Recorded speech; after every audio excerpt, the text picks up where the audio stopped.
Holly was a troubadour on the music scene here in Iceland. I don't think I had heard of him when I first moved here, but that was in 1992. But a couple of years later, through my friend Jón Ingolfsson, he introduced me to Holly one weekend when we were playing in Westman Islands. I believe it was in a venue called Lundin, and that would have been in 1994, around this time of year. Perhaps it was in November, I'm not sure.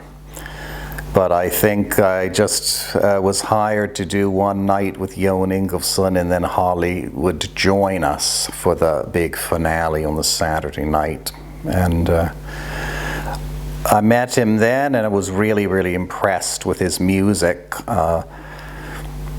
A true professional from what I could see, and I don't know if he wasn't much younger than me. I was still in my 20s at that time, only barely so, and he looked like a seasoned professional, and I think his role at that time and beyond was as troubadour, so he could entertain people with his music, his own songs, and also very nice covers of popular songs that people would want to hear on an evening out.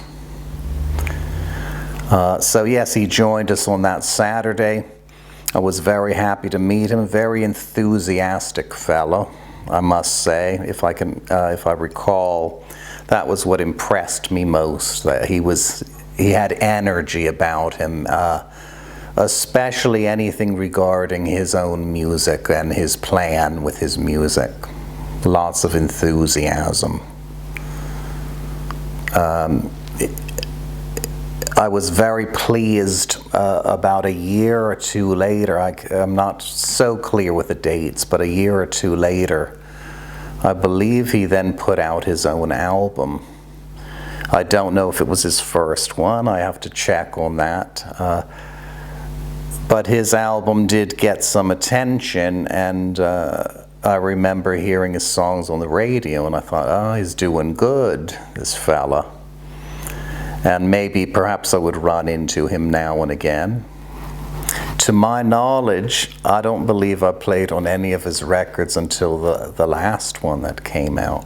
So we're fast forwarding quite a bit. Of course, I would run into Holly every now and again, but it may have been 5, 7, 10 years between the time I saw him last and the time I saw him again. I do remember going up to who I thought was Halla Reynis one evening out, and I was a little surprised to find the gentleman say to me, "I'm not Halla Reynis," and I thought, okay, you look a lot like him. He says, "Oh, I'm his twin brother." So that caught me by surprise.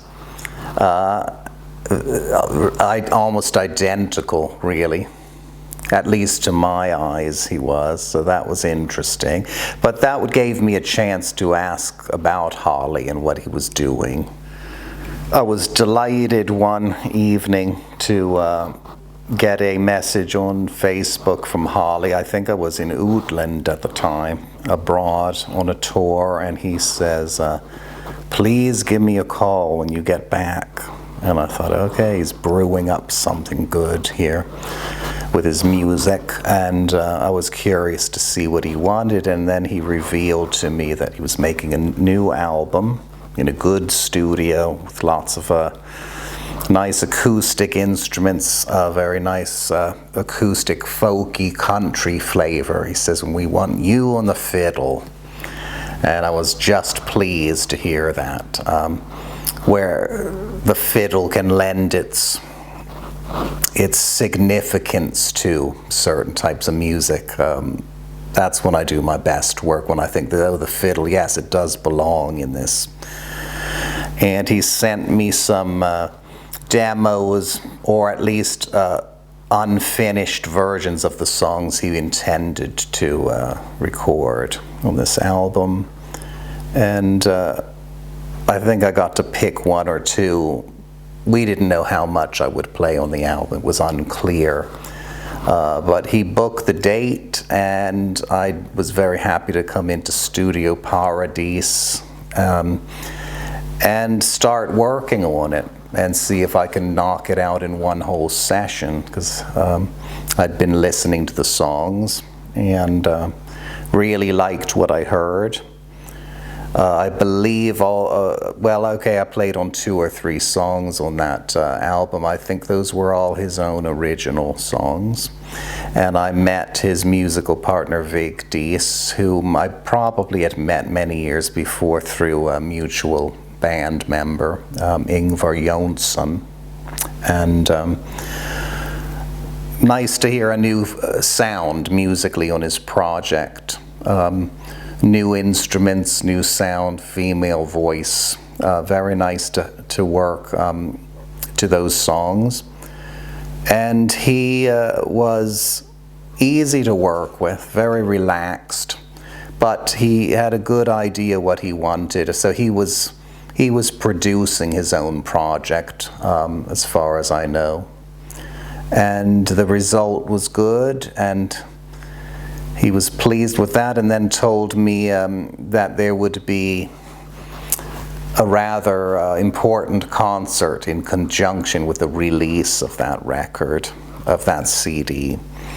And we didn't know exactly when that would be, but he got in touch with me in the summer following, which was last year, of course, and said, okay, you're in, we want to get you in there, and we have a bunch of good musicians lined up to do a lot of the songs on the album and a few others, and a big concert at Bæjarbíó. Is that the right place, the right venue? At Bæjarbíó in Hafnarfjörður. So I was excited to be involved in that, and boy did he rehearse us quite a bit. He showed up where I was teaching and said, okay, we're going to run through some stuff, and I thought, that's all, I think I know what I'm doing. Then he says a few days later, no, we want you on all the songs. And I thought, oh, that's a 2-hour concert. Okay, good, let's see if we have time to rehearse some more. So he worked us very hard. I had a feeling this was a very, very important concert in his life. That this was the big one, the one he would be remembered by. And indeed it was. And we were ready for it after a few nights more of rehearsing. And I saw that it was sold out, the concert, which was great atmosphere, very appreciative audience.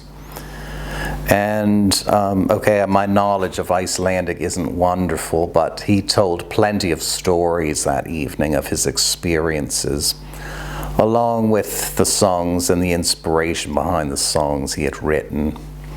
Concert went beautifully. There was a wonderful, what we say, camaraderie, like a brotherhood of the musicians. We felt a love for music and for what Holly was doing that evening. A lot of people had come backstage who we knew, and so it was just surprise after surprise as the evening went on during the break afterwards. And I would say really a nice experience doing this concert. Well, interestingly enough, the last rehearsal we did for this concert was a weeknight, I'm sure.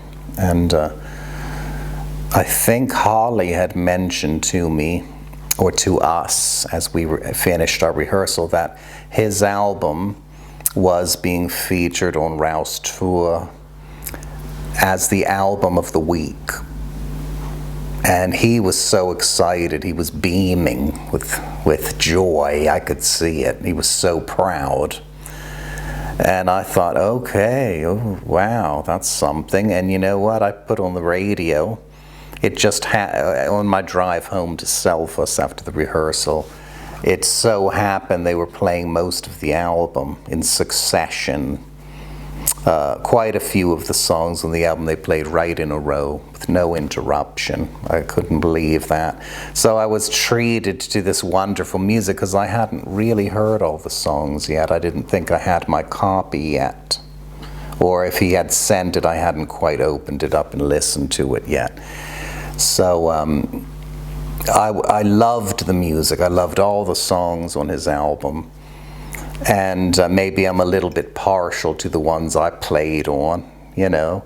But there was a song called Konan I Skogani, which was just wonderful, just beautiful.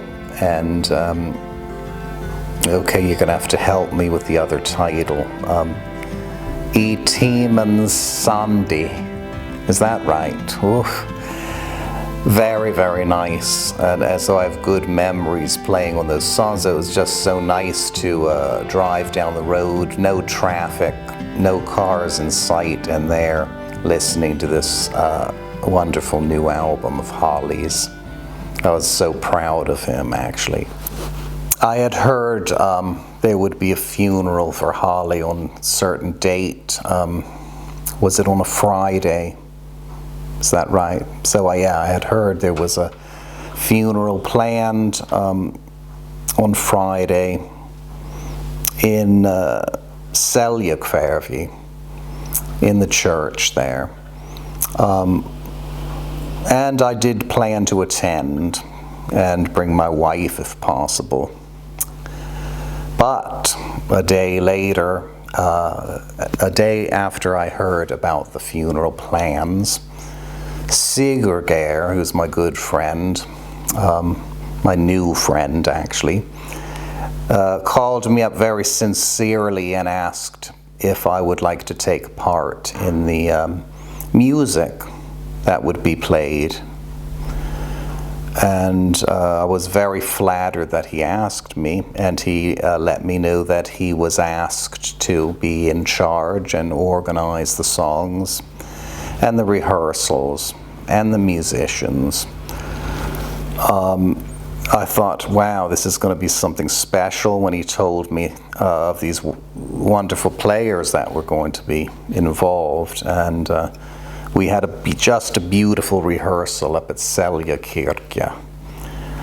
Not far at all from where I used to live a couple of years ago. So I felt like I was back in my neighborhood again. In that big, huge church, the acoustics were big sounding. So anything we played sounded pretty important musically.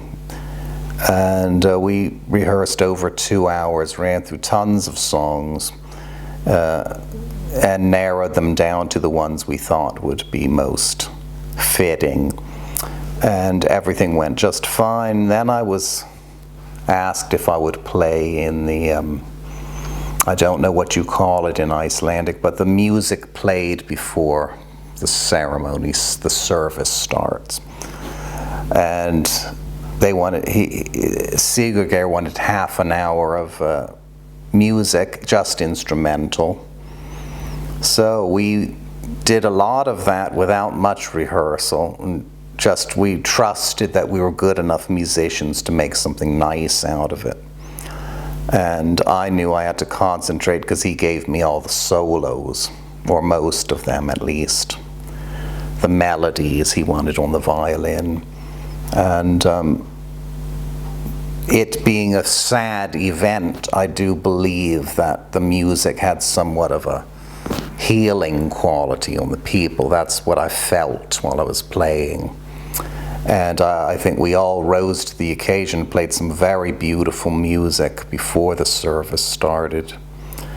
And I was just really emotionally overwhelmed during that time of just before the service starting to just feel the presence in the room was so magnificent. I think as the service started, we went right into some songs, and those were very nice. I think someone had opened the double doors on the side of the church hall that we were in. And there, it was probably about the most beautiful weather I had ever seen in a long time. And we've had good weather here. But the sun came right in the double doors, right in our face. And during the service, it was really like a magical moment, I thought. And I was quite impressed with the preacher or prestorin being very, very animated and good storyteller and good sense of humor. And I thought, wow, well, they're lucky to have someone to deliver that to the people, and telling nice stories about Holly. And from what little I could understand, they were very accurate and light-hearted stories about his life. So yeah, we got through the program, and as a musician, from a musical point of view, from a musician's point of view, I think it was about the most uplifting musical gig I've done in many, many years. Now, it wasn't a gig, it was something we did for the love of it, obviously. But the experience of it, I thought, was just so important. The important connection between what we were playing and Halla Reynis and his life, and his selection of songs, and his musical tastes. Something I'll never forget. I was telling many people about it afterwards, including my parents, and just anyone I thought would be interested in how that went. From what little I knew of Holly in my meetings with him, he was very, very polite gentleman, always positive, always something nice to say. He made me feel comfortable. He also, from my selfish point of view, he also really, really made me feel like I was somebody as a musician, and that I don't get that every day. Trust me on that, I just don't, and he was the one who did. I had mutual respect for him, absolutely. I used the word enthusiastic a little while ago, and almost the enthusiasm of a child, if I could describe him. I'm not saying he reminded me of a child, he didn't in any way, but his enthusiasm was as if someone was experiencing something for the first time. And that's what sort of grabbed me about him the most.